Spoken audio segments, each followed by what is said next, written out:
So, good morning, good evening, good afternoon. Welcome back to Canon for the TV. I did say actually earlier on in this week we've got a special show with some members. One member of Dial Square and one super fan, Dial Square FC. We are waiting for El Tel, the original Godfather, who is a big fan of Dial Square FC.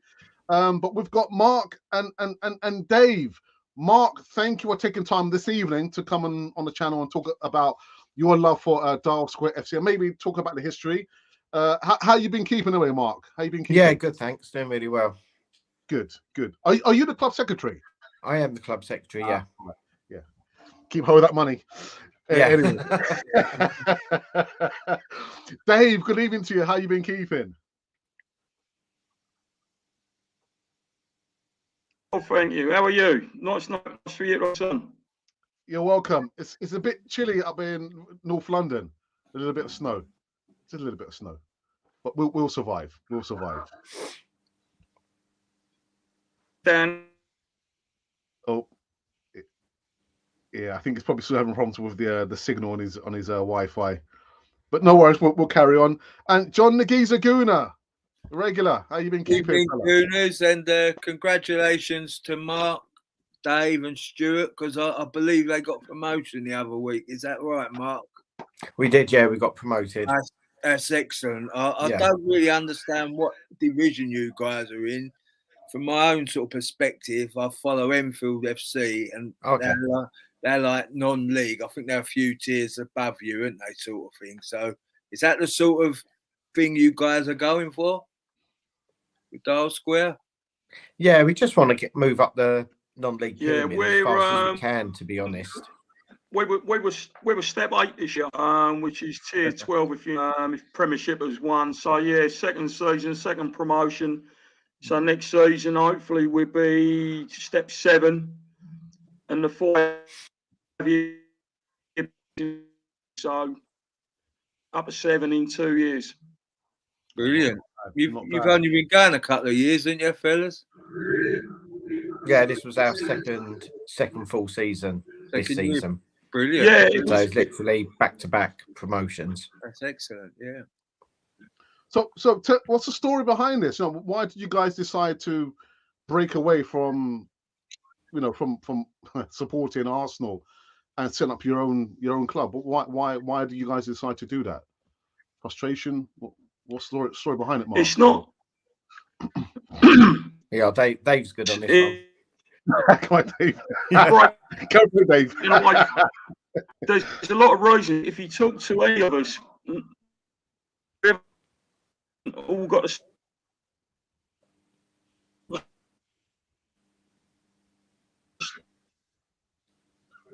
Oh.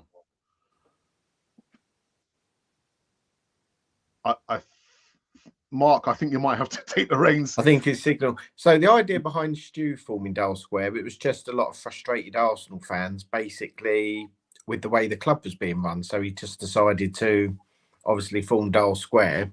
So a lot of like-minded Arsenal fans could obviously get together, go to the game, and just get involved with the club at the bottom level and kind of try and follow them on their journey. Is what we done. So I went to the first game last season, was the first game they played away to Farncombe, and it was just quite good family atmosphere. Actually, went along, met the players, met Dave, met Stu, a few other fans there, and just started going every week then. I mean, is there anything that Arsenal could have done to have kept your loyalty, to prevent you from starting another club, Mark? Well, I think that everyone's got their own reason for coming to watch Dial. And I suppose everyone's still an Arsenal fan. Yeah. It's just a different club than the reason when you first joined and started supporting Arsenal. It's a totally different club now, which everyone will say. Yeah. It's more like I've been twice to the Emirates, and it was like going out for a day out of the theatre. People were just there. It just didn't seem like a football match like you used to go to. Yeah. I believe we've got Dave back. Dave, we've got you back. So can you continue what you were saying about the? Yeah, I think it goes back again.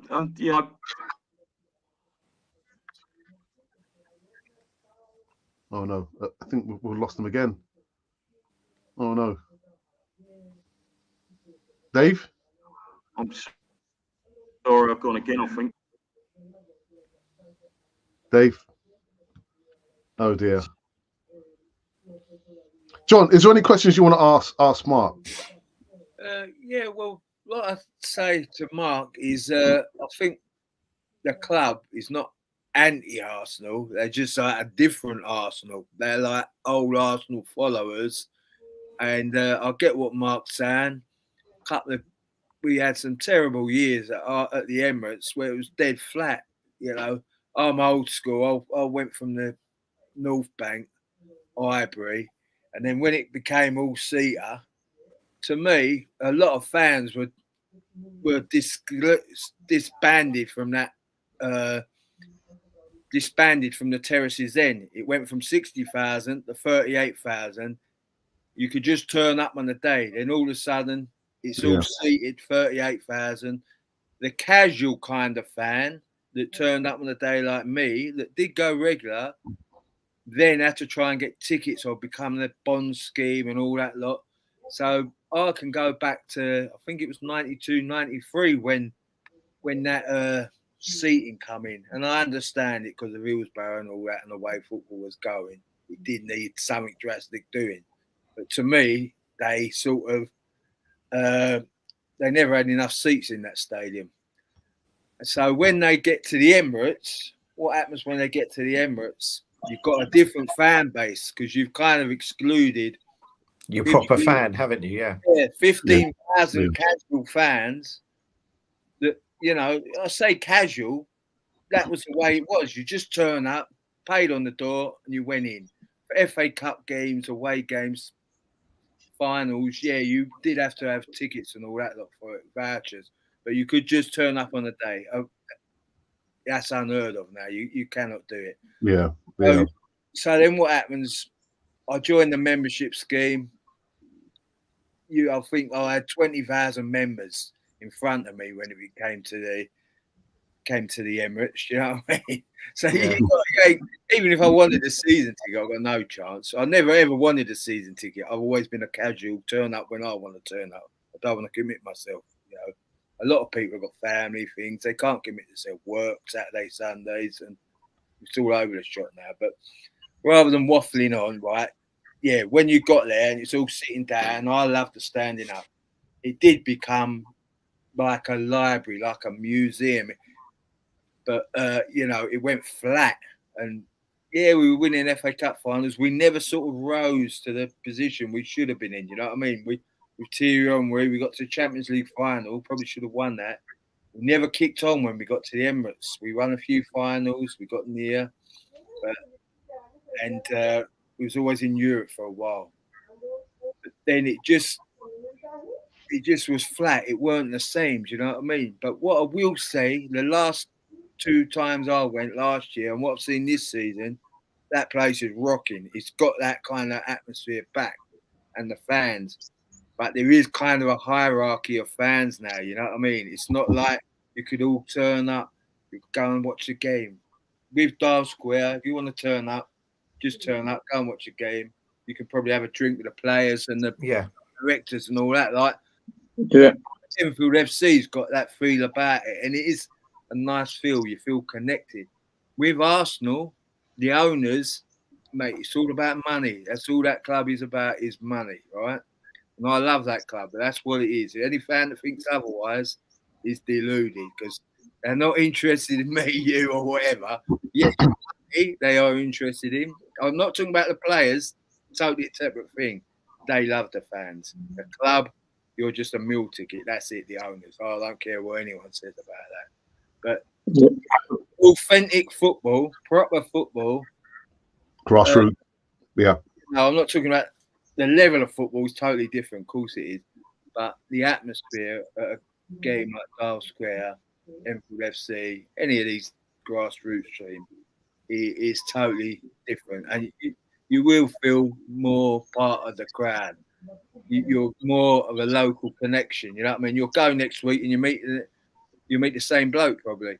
Yeah, same thing week in, week out. Yeah, the big word you said there is connection. You know, as you go down out the elite game and come down, down through the league and down the pyramid, the connection's a lot stronger. I feel like not just Arsenal, but the elite game.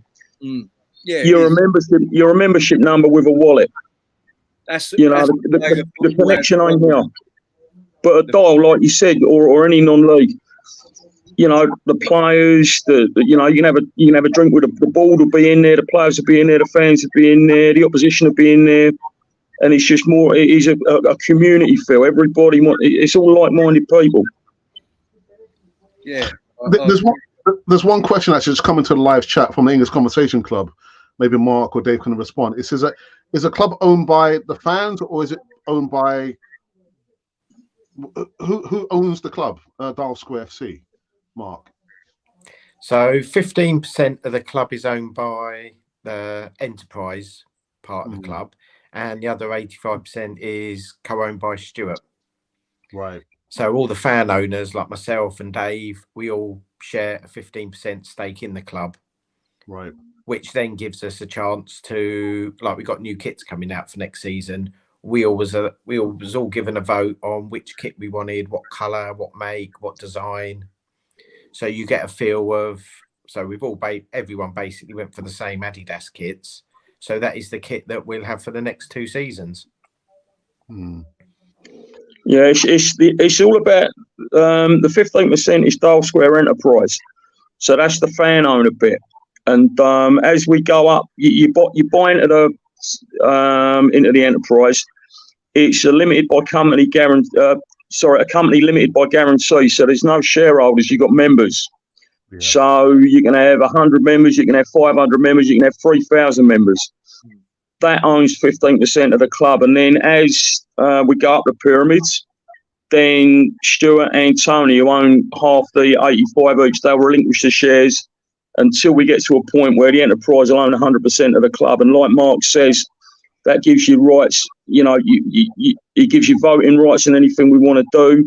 Like you said, we voted on shirts, didn't we? We went for burgundy, and come on, there's only one colour you can have as an away shirt. But everyone gets a voice, and all votes are equal. That's good.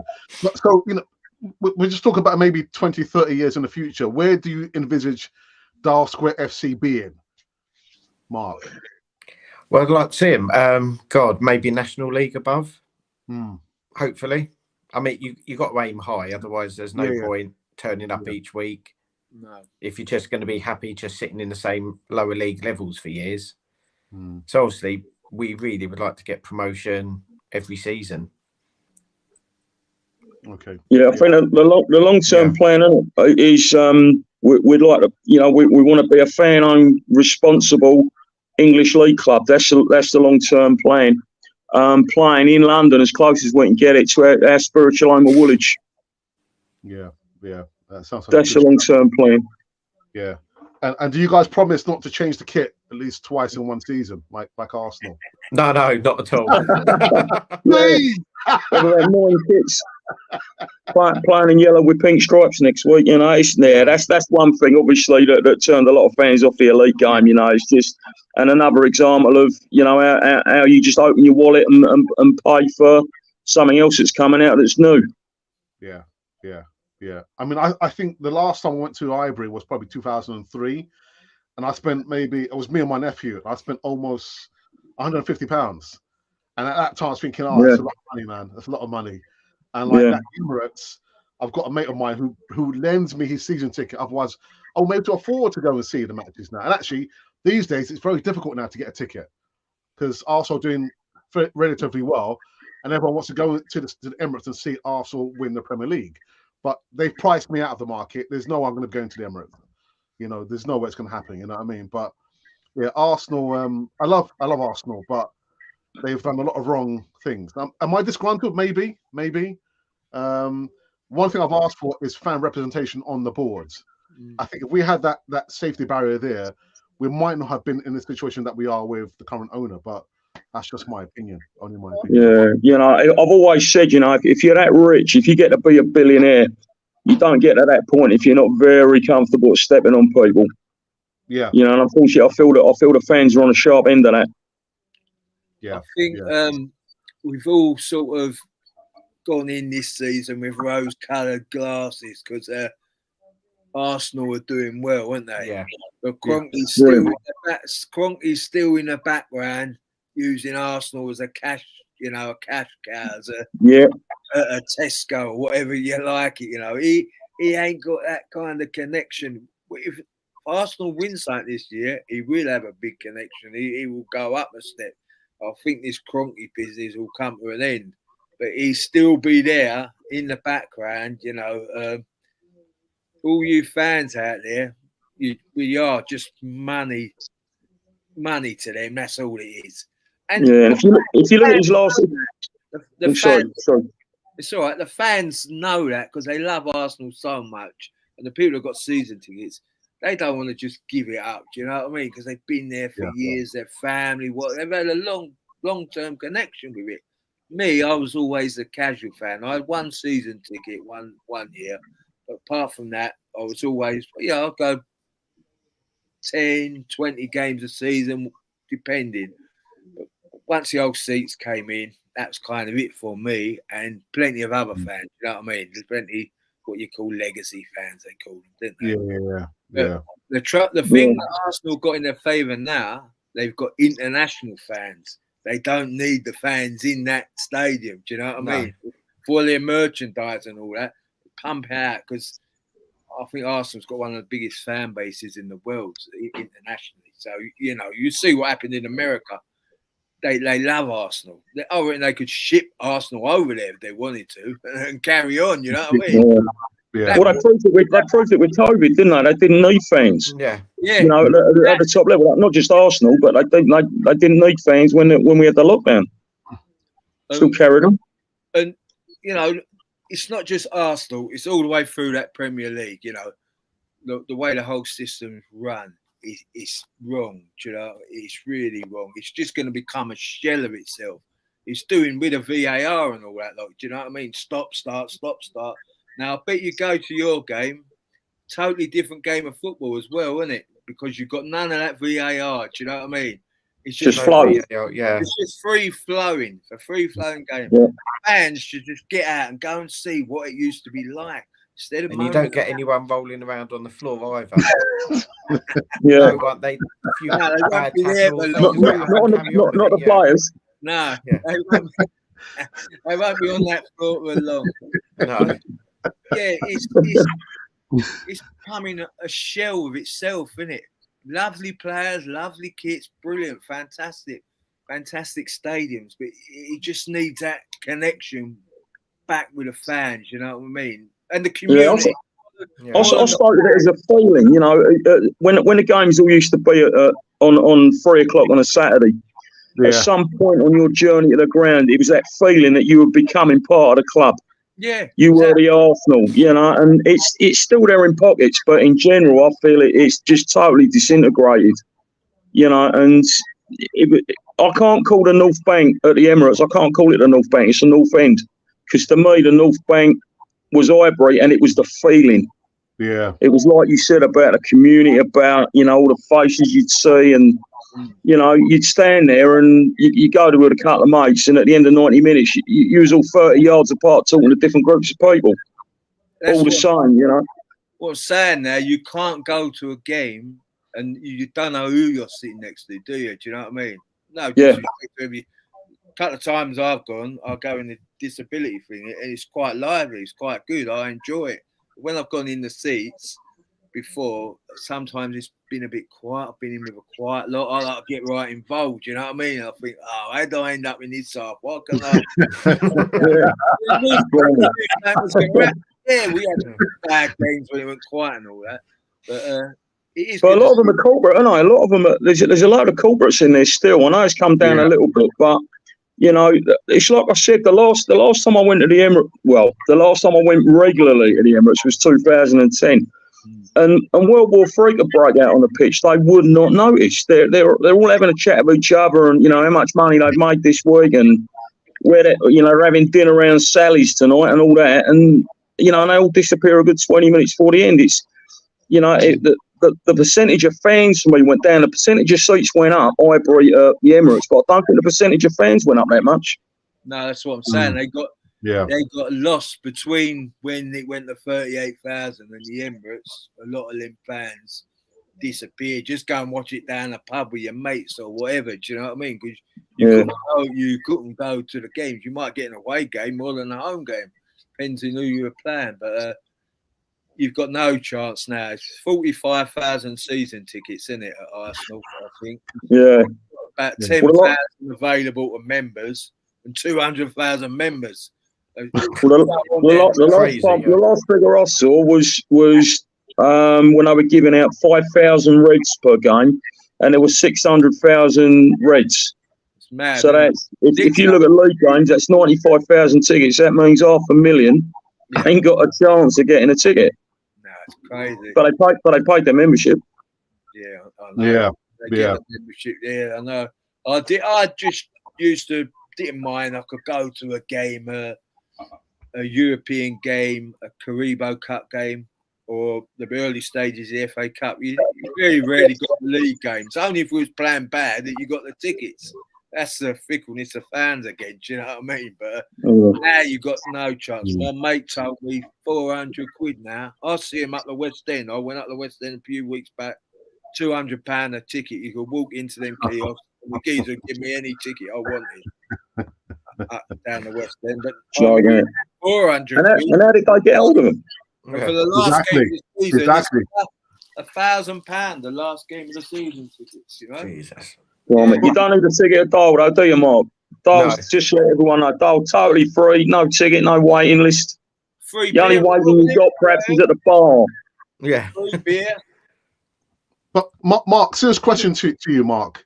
You know, I don't think, you know, when we had Woolwich Arsenal all those years ago, over 100 years ago, do you think Arsenal could probably fall into the same trap as Arsenal? Popularity, you know, ticket prices, success, trophies. No, well, maybe 100 years, maybe. I don't know, but at the moment, it's free to come along. Yeah, it's free. So at the moment, we're just like bottom level football, just trying to get up the pyramid. Things like that are just like seasons and seasons away. I'm going to hold you to those words. Eltel, Richard Godfather. How you doing, man? I thought I was on Friday. I thought it was Friday, and I just seen your thing. Yeah, well, Tel, we've got Mark, who's the club secretary for Dial Square FC, and we've got Dave, who's a super fan. Are you a super fan, Dave? I don't like that term. A fan's a fan in my book, no matter what you do. You know, it's how you do it, and you know, people have different ways. So I'm one of the fan owners, and I'm together with all the rest of them, all wanting the same thing. That's me. Nice one. Tel, you got any questions for the fellas? Tel. So both these lads, Mark and Dave, they're both from Dial Square, are they? They are indeed. Yeah. I suppose, you know, I mean, to be honest, I'm all for what Dial Square are trying to do. But I was contacted by the owner guy, 2 or 3 years ago, whatever it was, whenever he was thinking of doing it. And we had arranged to meet, but in the end, he couldn't do it. So that's fine. Let him do his own thing, you know. But I've got some ideas about how, you know, if you're going to do it, it's key. Let me just go into a different room. Hang on a second. The sort of key thing is to you're going to have to inhabit, if you like, similar territory to Wimbledon or AFC Wimbledon, because they've proved it can be done. But the AFC, of course, as you probably know, stands for a fans club. So my opinion is that if you're going to do it, they've given you, if you like, a template to do it. Now, you don't have to follow that exactly, but they've done a very good job of bringing the team back out of nowhere. I think they're about 2 levels below the Premier League now, something like that. And that would be immensely popular amongst fans like me who don't like what Kroenke's done. And I know exactly where he's going. You can read it like a book. He wants us to be Arsenal America. He wants us to be in a closed European league, and he's just there to make money. So I'm backing the Peter Hillwood, Dennis Hillwood routine, which was that the club should be there. It shouldn't be there to make money for its directors, which did happen when David Dean arrived. But Peter Hillwood actually said to David Dean that it's dead money if you buy into the club, because we're custodians of the club. We haven't bought in to make money.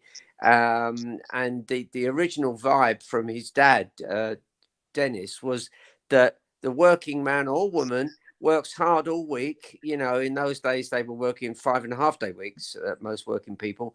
And then on a Saturday afternoon, they come out of their job, they come out of the factories, they come out of their council work, and they've got enough money in their pocket to sort of go and see a football match that they've looked forward to all week.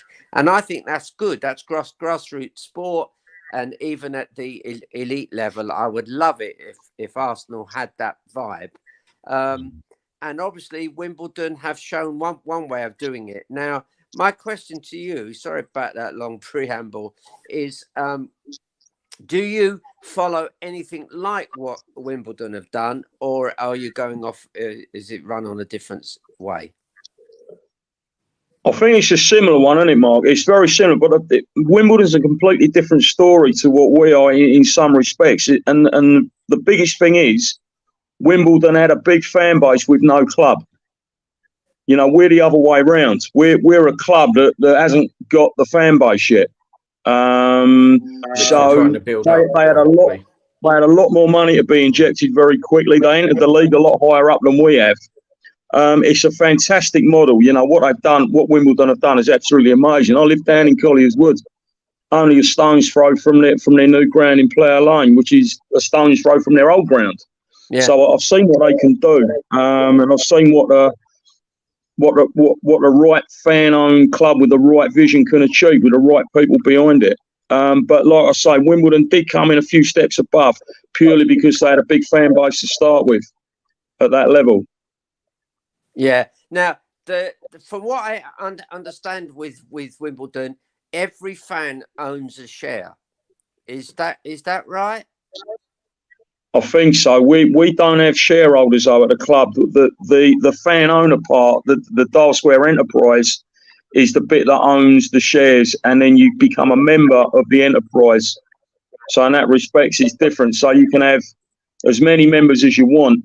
Enterprise will own the club, own the percentage. Sorry, and then as we get further and get bigger, and we get more investment from the members, then Stuart and Tony will relinquish their shares until the enterprise owns 100% of the club. And so the enterprise, ideally, in the future, is going to be all 100% fan owned. It will be, yeah, hopefully. Correct, yeah.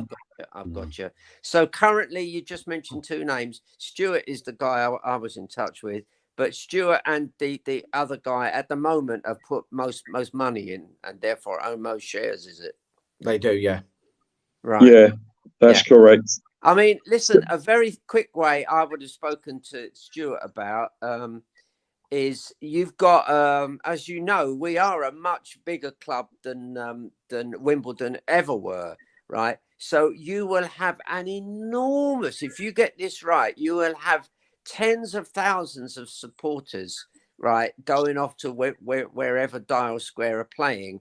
I was going to say to Stuart, ideally, eventually, the club needs to do what they did under Sir Henry Norris, which is to move from Woolwich. I know Woolwich. I've worked down there a few times.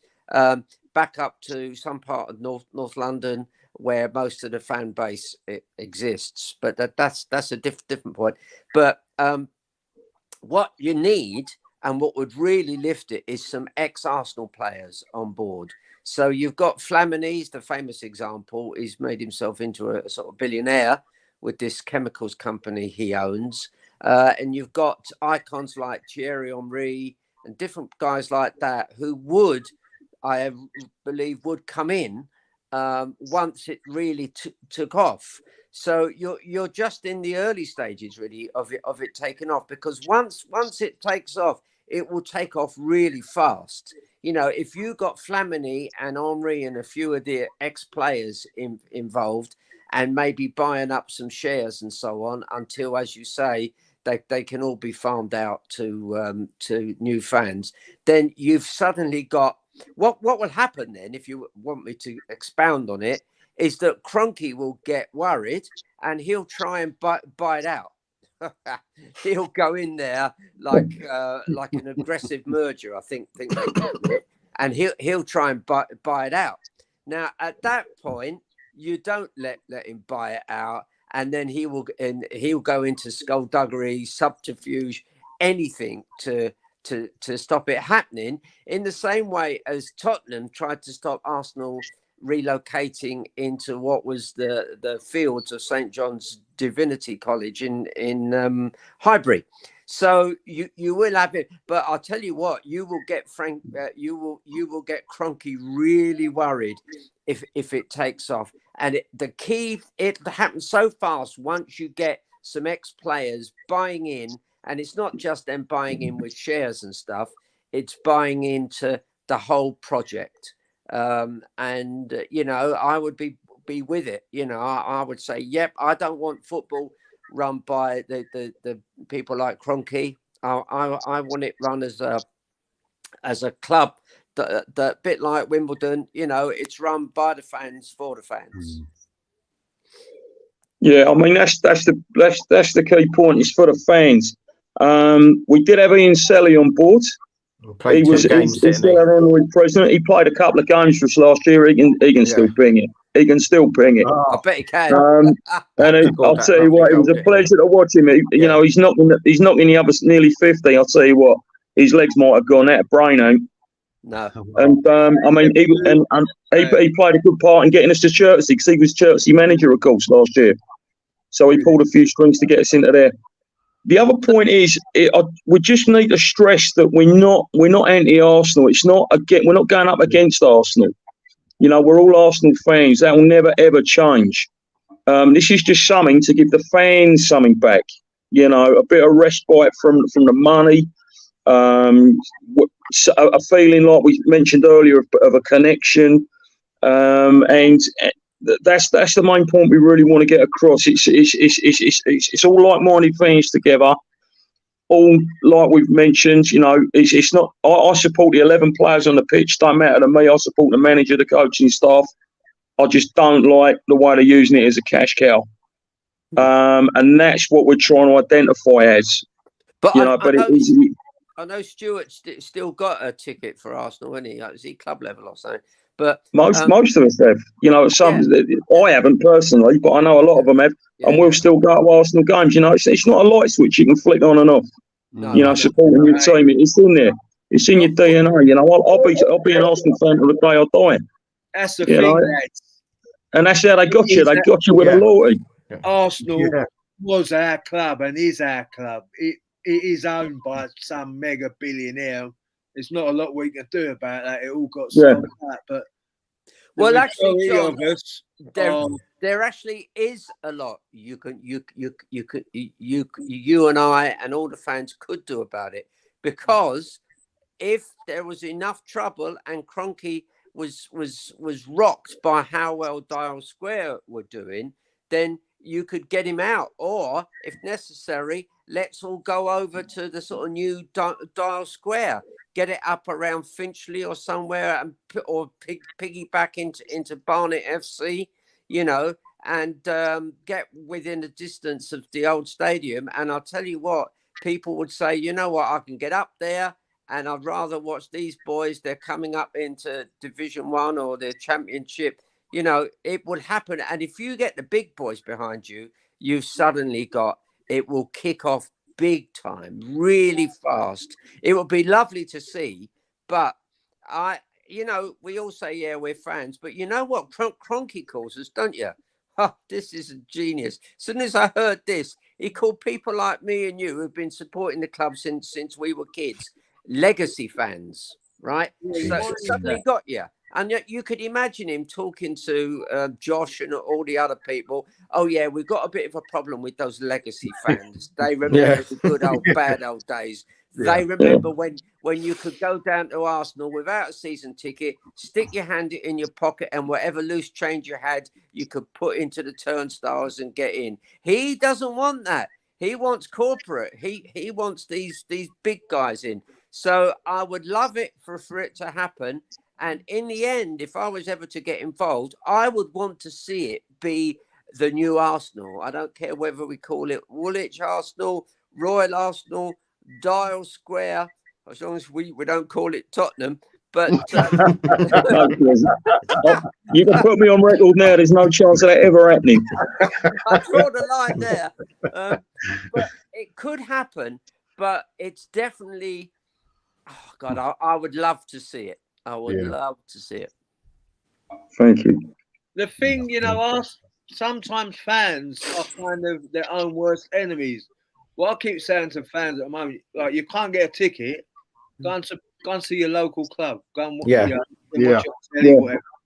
Support your local community, because these grassroots teams are really the only things that are supporting their communities now. You can forget the council and the government. The grassroots football teams and sports clubs all around are really supporting their community. Yeah. And this is what Arsenal was all about. I think everyone here and has got a historical connection with Arsenal. We didn't just go, oh, Arsenal are a winning team. Yeah, we win loads of trophies. I'll go and support them. You know what I mean? I supported Arsenal in the early mid-70s. They weren't all that. My granddad supported them. He supported them. He was from Caledonian Road. You know what I mean? He supported all of his life, and I just followed him. And it's likewise for others. People have got historical and family connections with the Arsenal club. He's never ever going to get that in a million years. No, he couldn't even take it on a map. I don't even think he knew where it was. He ain't got that feel about it. There's no bicycle. I've got to say, lads, that I think Dial Square have to move fairly quickly, right? I'll give you a quick example now. Two people over the road from me, quite elderly, back into their upper 80s. Years ago, they bought each other, a husband and wife, they bought each other a share in Arsenal, right? And in those days, the share meant you got the annual general meeting invite, you got a copy of the club's accounts, all that stuff, And they used to drop the sort of brochure to me, and I've read up about the accounts and so on. But they never wanted to sell their shares, right? Because as far as they were concerned, that gave them a foothold in Arsenal. Kroenke comes in, and when he passed that threshold, was it 85% or something, he forcibly bought their shares for £14,000 each, right? So, okay, 28 grand when you're pushing back the years might be very handy, but they actually didn't want to sell, right? So now the big danger is that the young people coming through, you go up to the stadium now, I've been a few matches this season, and you go up there and there are a lot of young lads who don't have a memory of those days when it didn't cost the earth to sit there, and to be basically ripped off by the Kroenke organisation. And I worry that the longer it delays, the more chance that the groundswell, we'll lose the groundswell of popular opinion. I'm sure if you talk to most Arsenal fans that knew Arsenal before Kroenke arrived, would be very happy for it to be run under the Dial Square system. Absolutely, where everybody's entitled to buy a share. It's not going to cost you a fortune, and you're going to feel part of the club. But it needs to be, I reckon I'd give it a window of about 10 years that it needs to be done before you've suddenly got a whole new fan base of people coming through that have no memory of anything except being Yeah, I agree. Fans are being brought up on diluted football. Do you know what I mean? it's hard for them to connect with us. Our connection with Highbury and that, they ain't got it, these newer fans. It ain't their fault, but they need to know there is another way, you know. That's why I say to all Arsenal fans, get down to your grassroots team, go and see Dial Square if you can, you know what I mean? You will actually love it. And you won't have any of that silly nonsense VAR, will you? Do you know what I mean? Yeah. Well, that's done its job improving. It done improve the game. Yeah, it's awful. Yeah. Awful. It hasn't improved. You know, all we should have had really is a bit of goal line technology and leave everything else to the men in. Well, I was going to say men in black, but what are they now? Green, purple, whatever. The one with the whistle. But listen, guys, Mark, Dave, does the guys running it and yourselves, do you have a 5-year plan, a 10-year plan? Because it needs to be really moving now to be able to attract, you know, some of the ex-players in. They will have the sort of dosh ready there, you know, but you need to start getting ex-players thinking, you know what, I'd love to support this club, and I'd love to support it, you know, with the sort of spare money I have. And people like Flamini, he's absolutely loaded. So if he went in and started splashing around maybe $1 million here and $1 million there, it's nothing to him. It's small change to him. But I would have thought that would make a massive difference to Dial Square. It would. There's two sides to this, and I know what you're saying, and you're absolutely right what you're saying. But you got to remember, we want to do this the right way. It was about, you know, I put a flag up that says keep greed out of football, and I don't want to be known as a club that puts that up, and all of a sudden we got a Cronky in charge or something like that. You know, we just defeat the whole object. No, I think what you want is somebody like Flamley and some ex-players. First of all, to be totally supporting the club verbally and talking about it all the time, coming to games and so on. You know, but you also want a little tickle of money to come in to help you buy 2 or 3 top quality players. How many divisions behind the Premier League are Dial Square currently? Are you 9, 10 down? 12. 12. Keep going. We've just got promoted from tier 12. Yeah. So you know, money is not part of it at this level. Yeah. You know, we don't go. No one's got a fee. You know, we're all. You know, you're asking to just sign players at this level. No one wants to sit on the bench for a start at this level. They want to be playing football. So the good thing about it is, you know, we're going to attract players that want to play for the club. Again, something that's missing for the elite game. You know, there's no pound notes attached to this level at the moment. What you said about a 5-year plan, we had a 5-year and a 10-year plan. Yeah. And the 5-year plan was to hit step 6 in 5 years. Next year we'll be at the end of our 2nd year, start of our 3rd year, we'll be step 7. Step 6 is when you get things like FA Cup qualifiers. You're going to have a turnstile. And that's when you can start making some big jumps. And then our 10-year plan was to be National League standards within 10 years. That was our 2nd one. But it all depends, like I say, this first 5-year one, when we can get to start step 6 and then start generating a little bit more money in the right way. So say when you get in that FA Cup, you've got a little chance of you might make it to the preliminary rounds or whatnot, and so you'll start getting a bit of money coming. Yeah, not only that, we could play a team that might bring 300 away fans with them. Exactly. That's when it starts kicking in. But we've noticed since last season, haven't we? They've all done all right. Yeah. Just by getting to the preliminary rounds. Yeah. So it is achievable. It seems a long, long way off at the moment, but it is achievable. It is.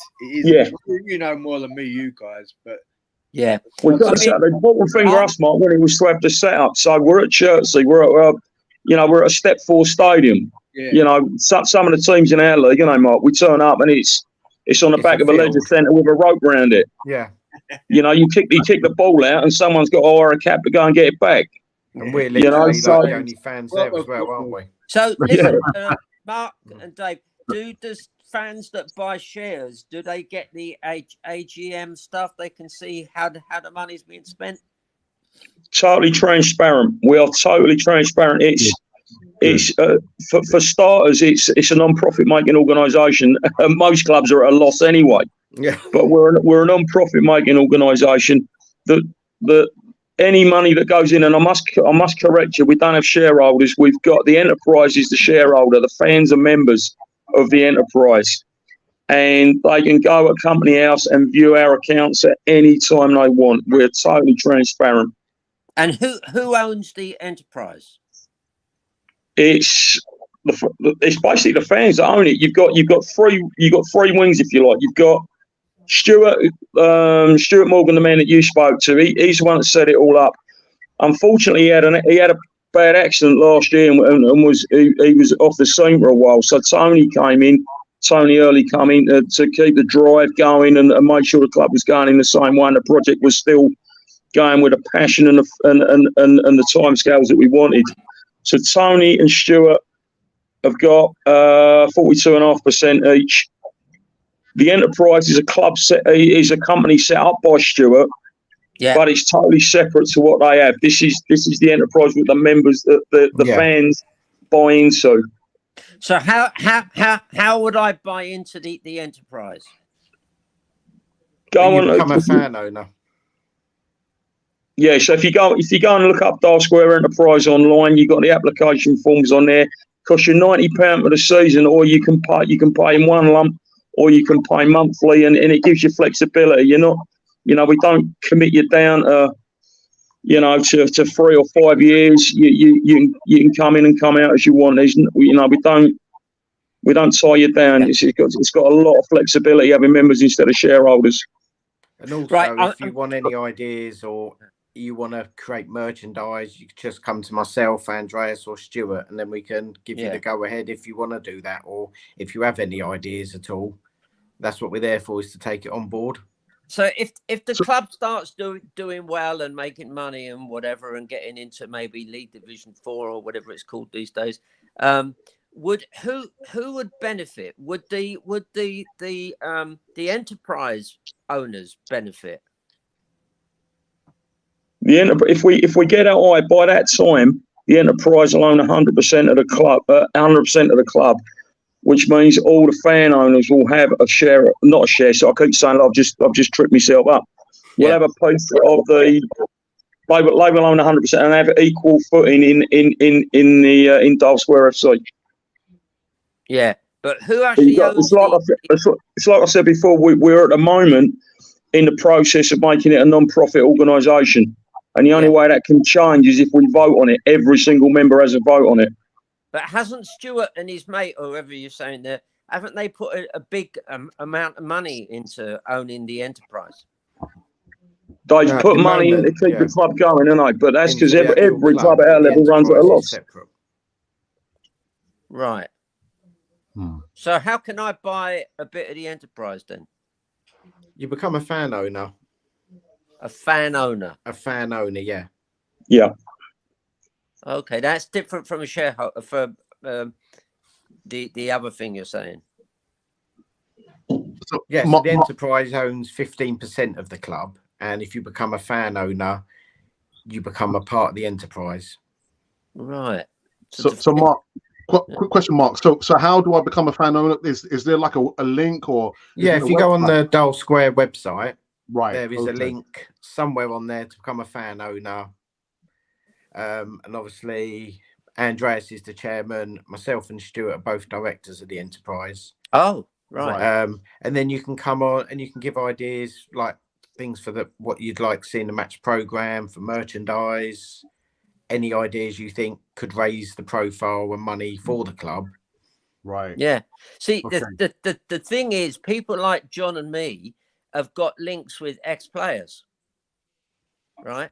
So we could talk to, the enterprise or whatever and say, we can get in these ex-players to come along to games, publicize it. I mean, that to me would be immensely valuable. And it would increase the the sort of visibility of the club in the sort of media, because the media would love it if suddenly some ex-Arsenal players are going, get down to Dial Square. There's good things going on down there.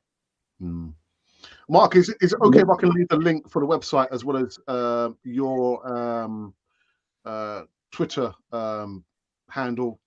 Yeah, that's fine. Yeah. Yeah. Okay. Can I just say so? Right. What Terry was saying there is right. You know, if you could get, I know you've got Ian Selly, that's excellent. But surely a few of these other older players would love to see the way the Arsenal used to be run as well. Do you know what I mean? Yeah, definitely. Have you got a bar or something like that down there? Yeah, we got a bar at Chertsey. Yeah.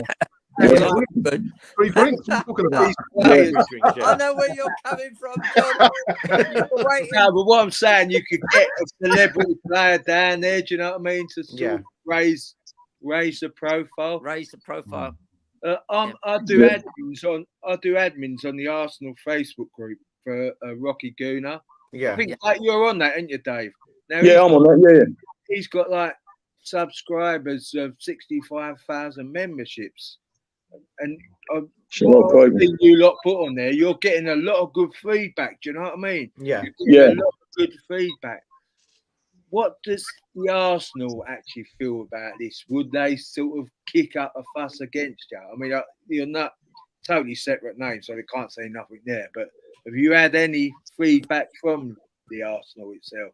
Nothing at all. Not that I know of. Nothing at all. Nothing at all. John, Kroenke's Arsenal aren't going to even touch it, because the moment they say something, they publicise a rival. Yeah. Because long term, if I was to get involved in it, I would want Dial Square to be the real Arsenal, not the new Arsenal, but the real Arsenal. And Kroenke can take his dollars and do one. Yeah, I think publicity, getting as much publicity as possible is really key to like moving on, because I definitely think you've got something there, lads. And, I think so. 100%. Yeah, cheers. We did have we did have a bit of publicity, didn't we, for BBC a couple of weeks ago? I don't know if anyone saw that on the site. Yeah, I read it. And that's we've got a lot of good feedback off that from what I call the old school. Last season was a bit difficult, did it? Because I saw a lot of people seem to see us as anti-Arsenal, and it couldn't be. We're totally the opposite. You know, and I think that's the sticking point. We're not an instead of, we're an as well as. Yeah, that's what I'm saying. And that's the point. Are Arsenal people putting it that you are anti-Arsenal? Because I don't see any fans saying that. You're just like a feeder kind of club for the, like you say, go and have a break away from the. Yeah, I mean, we've had 100 fans at a couple of home games this season. There's been over 100 there. It's crazy. Yeah, that's a start, isn't it? Do you know what I mean? Every football club only get about 700. At a push, they can get 1,200 probably. Because they're going for promotion. That's what they get. But was there any reason why? I know it sounds like, let's relocate and let's go down to sort of Woolwich, but it is a big journey down for a lot of the fan base who live in North London. Was there any thought eventually of moving not geographically very close to Arsenal, because that the Football League wouldn't allow that, but coming north of the river, piggybacking over a club if we got really big, like Barnet, who I'm sure would be prevailed upon? Is there any thought, or is that never even discussed? I think am I right in saying, Mark, they were looking at a number of sites. They're always looking at sites. It's like anywhere, land in London's at a premium anyway. We're in Chertsey at the moment because it was nearer to where Stuart was, and we had the link, to get into that area. I got it. And we've got the setup. All we need is to find a suitable location. But we have, from my understanding, Mark, and we have got people looking at locations. Looking at locations in Woolwich, yeah. But it's you can't just tip up in London and go, yeah, we're playing here, thank you. No. It's going to take a lot of negotiating. This is what happened with Enfield. They sold the owner, dubious owner, sold the land, right, and they were on the promise that they were going to get another stadium. That never happened. So now they're playing over at Carteret Lane on the Athletic Stadium. It's not ideal, but that's all they can, like you say, land is a listen, guys, there are so many clubs, Finchley, Wingate, for instance, accessible on the Northern Line and the Piccadilly line. That there are plenty of smaller clubs that if Dial Square got really big, I'm sure they could merge. And then you could, it's going to be a case of mergers, I think, so that you go in and there's a structure there. There's a stadium and so on. And there are transport links there. That's the way I see it going. And yeah, it'll probably take 10 years, but I'll tell you what, you will have Cronky running scared if it worked after 5 years, big time. He'd be trying to buy you out. Yep. Well, listen, guys, I've got to end the show. But Mark, any closing words you want to say, Mark? Normally, each home and away games, we have a live stream going out on Dial Square Live. So we get some fans, like a couple of the fans that come along, they'll go on holiday and they'll watch the live stream while they're away.